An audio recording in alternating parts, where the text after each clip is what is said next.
নমস্কার বন্ধুরা, আশা করি আপনারা সবাই খুব ভালো আছেন। আরও একটি নতুন ভিডিওতে আপনাদের সকলকে জানাই স্বাগত। আজ আমি মা দুর্গার একটি চিত্র অঙ্কন করব এবং ছবিটি অঙ্কনের সঙ্গে সঙ্গে মা দুর্গার রূপের বর্ণনা করার চেষ্টা করব। আশা করি এই উপস্থাপনাটি আপনাদের খুব ভালো লাগবে। দেবী দুর্গা হলেন মহাজাগতিক শক্তির প্রতিমূর্তি, যিনি দেবতাদের সম্মিলিত তেজ থেকে আবির্ভূতা হন এবং মহিষাসুর সহ অন্যান্য অসুরদের বধ করে শান্তি স্থাপন করেন। তিনি মহাদেবীর একটি রূপ এবং তার 10টি হাত ভিন্ন অস্ত্র ধারণ করে, যা ঐশ্বরিক শক্তি ও আধ্যাত্মিকতার প্রতীক।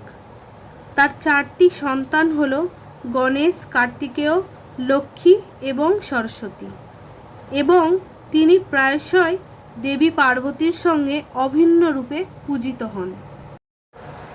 মা দুর্গার ঐশ্বরিক উৎপত্তি।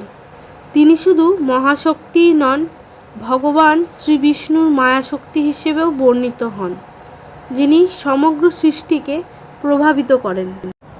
মা দুর্গা নামের অর্থ হল যিনি দুর্নীতি বা দুর্নিবার সংকট থেকে মুক্তি দেন। মা দুর্গার শারীরিক ও প্রতীকী বৈশিষ্ট্য। দেবী দুর্গার 10 হাতে শঙ্খ, চক্র, তলোয়ার ইত্যাদি দেবঅস্ত্র ধারণ করেন, যা তার শক্তি ও আধ্যাত্মিকতার প্রতীক। মা দুর্গার বাহন। তিনি প্রায়শই ব্যাঘ্র বা সিংহ বাহিনী হিসেবে চিত্রিত হন, যা তার পরাক্রম ও নির্ভীকতাকে নির্দেশ করে। নবদুর্গা বা মা দুর্গার 9টি রূপ।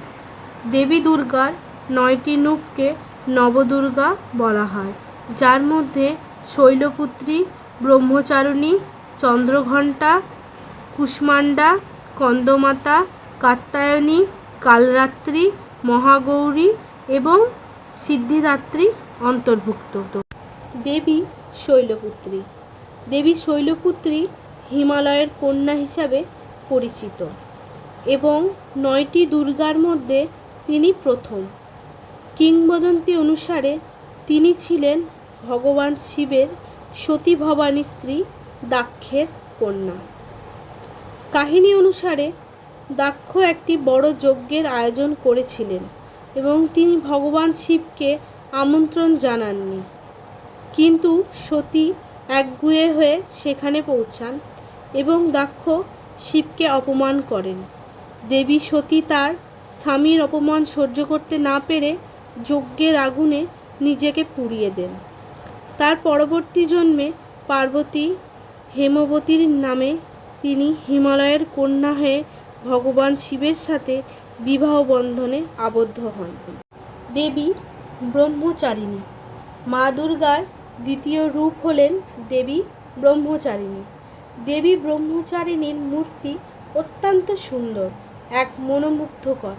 তার ডান হাতে মালা এবং বাম হাতে কমণ্ডল।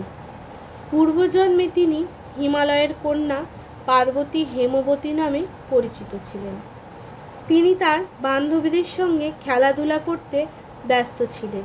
ঠিক তখনই নারদজি তার কাছে এসে তার হাতের রেখা দেখে ভবিষ্যৎবাণী করেন যে তার বিবাহ হবে এক নগ্ন ত্রিভুজ ভোলে বাবার সাথে, যিনি তার পূর্বজন্মে রাজা দক্ষের কন্যা দেবী সতীর রূপে তার সাথে ছিলেন, যার জন্য তাকে তপস্যা করতে হবে। পার্বতী তার মা মেনকাকে বলেছিলেন যে তিনি শম্ভু ছাড়া অন্য কাউকে বিবাহ করবেন না, অন্যথায় তিনি তার সারা জীবন অবিবাহিত থাকবেন। তারপর তিনি তপস্যা করতে যান। সেই কারণেই তার নাম তপচারিণী ব্রহ্মচারিণী নামে বিখ্যাত এবং সেই সময় থেকেই তার নাম উমা পরিচিত হয়ে ওঠে।